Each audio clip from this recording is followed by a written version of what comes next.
So, what's up guys? Welcome to another video. Today, we're gonna learn irelia. Wait, most viewed one, yet I know that nobody watched through it because of the damn Filmora mark.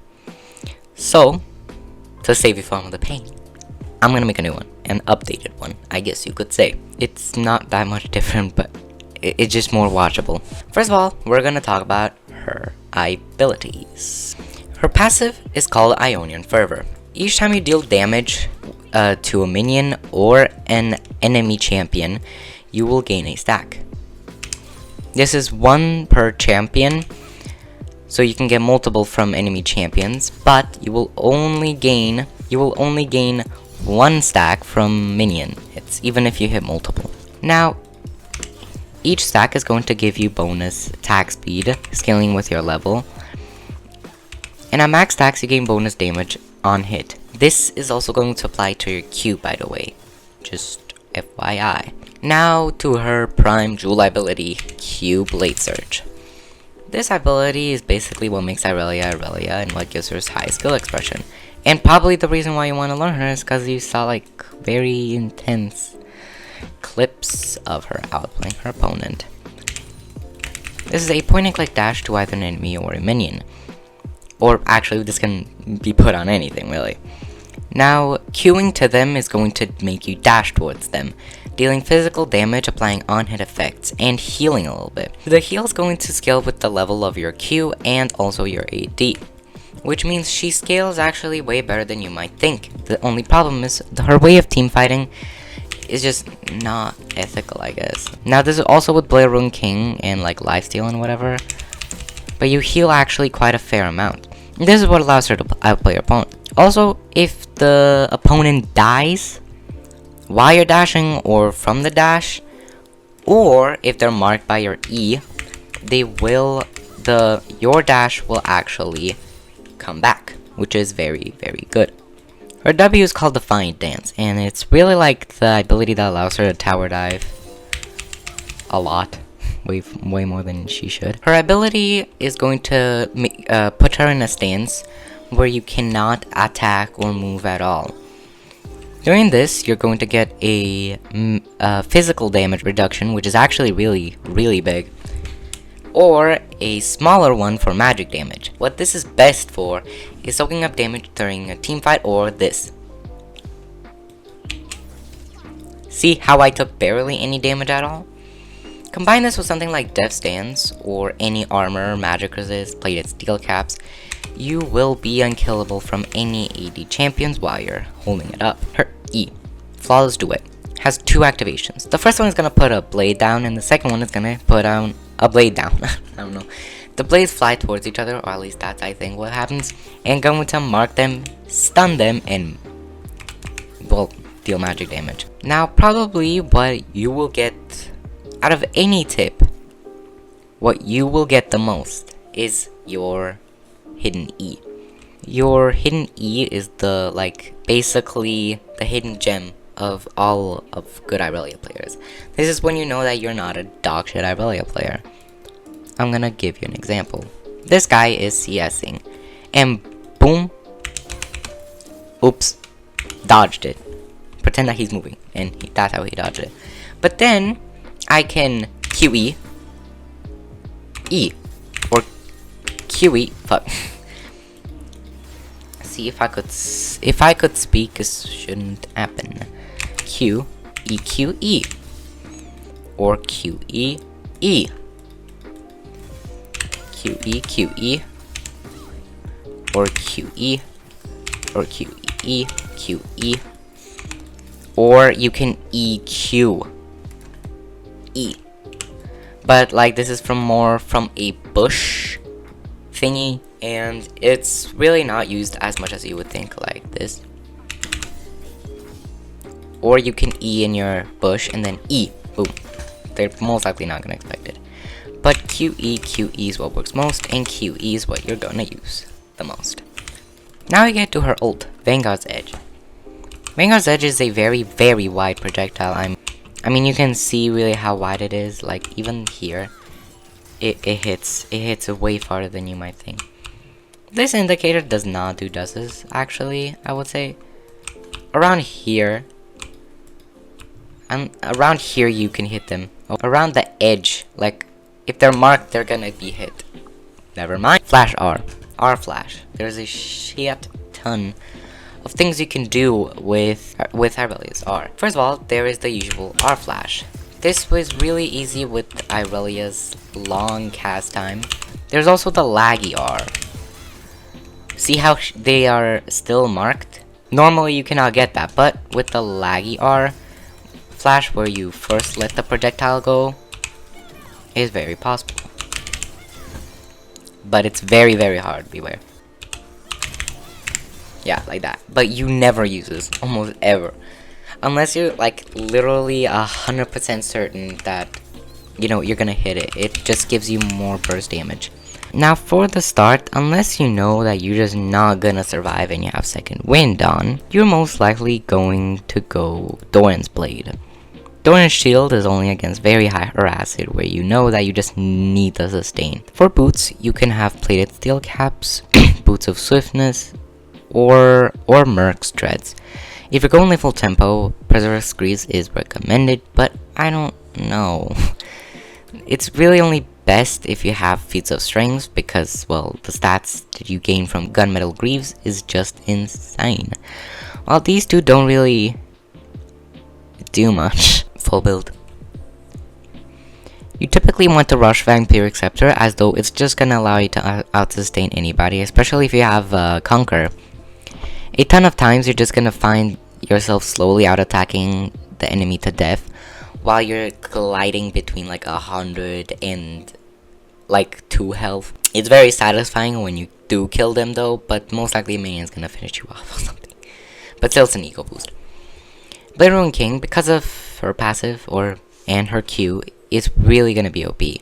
Now what I found out from last time is that you don't need Blade Ruin King to start like kind of insta-killing them. What I mean is that you can get by just being level 8. And these 3 components. Okay. Now the thing that you need is all levels to be in your queue, and I love how there's no minions that I want.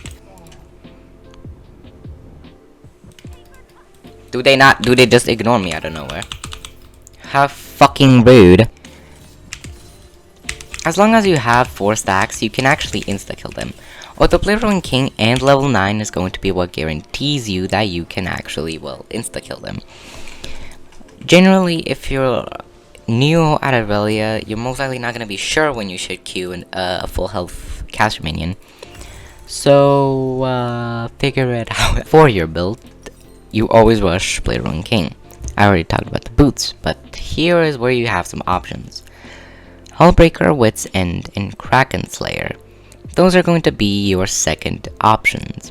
Hullbreaker is the most popular one, especially if you're gonna plan on split pushing at all the entire game. It's just gonna make you an incredible sidelane threat, and your Q actually stacks up Hullbreaker stacks. If they have AP, use it. If not, don't. What can I tell you? Kraken Slayer is if you're generally ahead, yet you don't really want health. Also, I am noticing that if you are going lethal tempo, you really want to go one of these two instead of Hullbreaker. For second items, Death Stance, Sundered Sky, or whichever one that you did not pick out of those 3.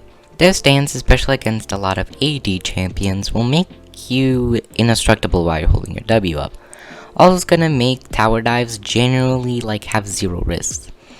Also, because she is a character that heals a shit ton, just straight up killing somebody, even if you don't get the heal from Triumph, or let's say you don't have, generally, you just get it. It's a good item. I don't know what to say like it.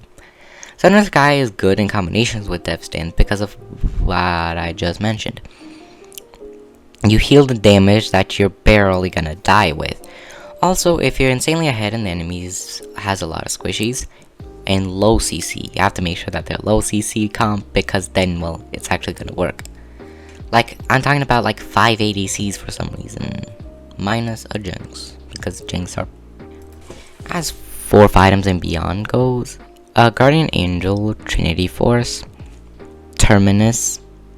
Frozen Heart and Sterak's Gate are generally the most popular ones. Anyways, yeah.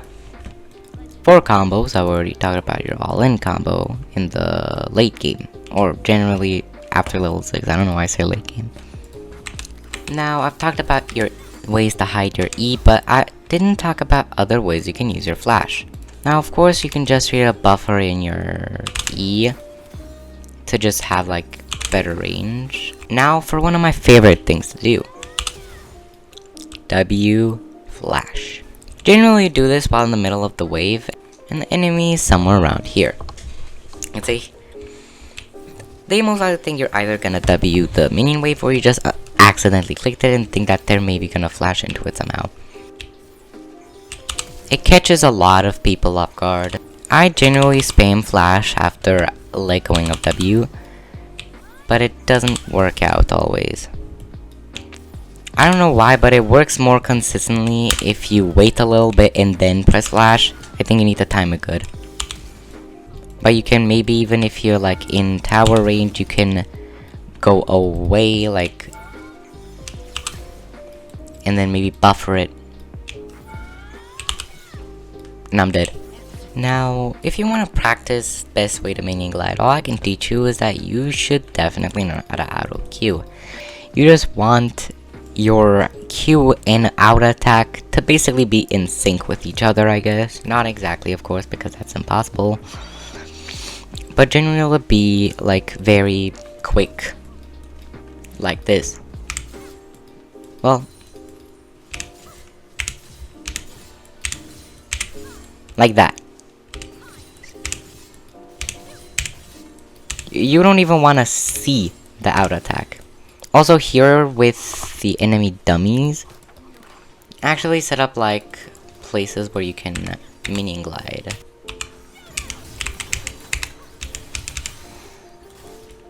Like one of my favorite things to do is just like this and then like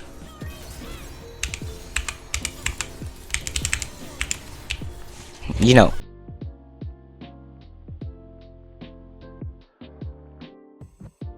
Oh, Irel King himself said this. Auto Q is the most important thing. Also, this is a good place to learn your hidden E. Maybe you'll learn how to W flash, even learn how to R flash, maybe learn how to laggy flash R. For leveling up, you want to upgrade your Q, E, and W before maxing out Q, then W, then E.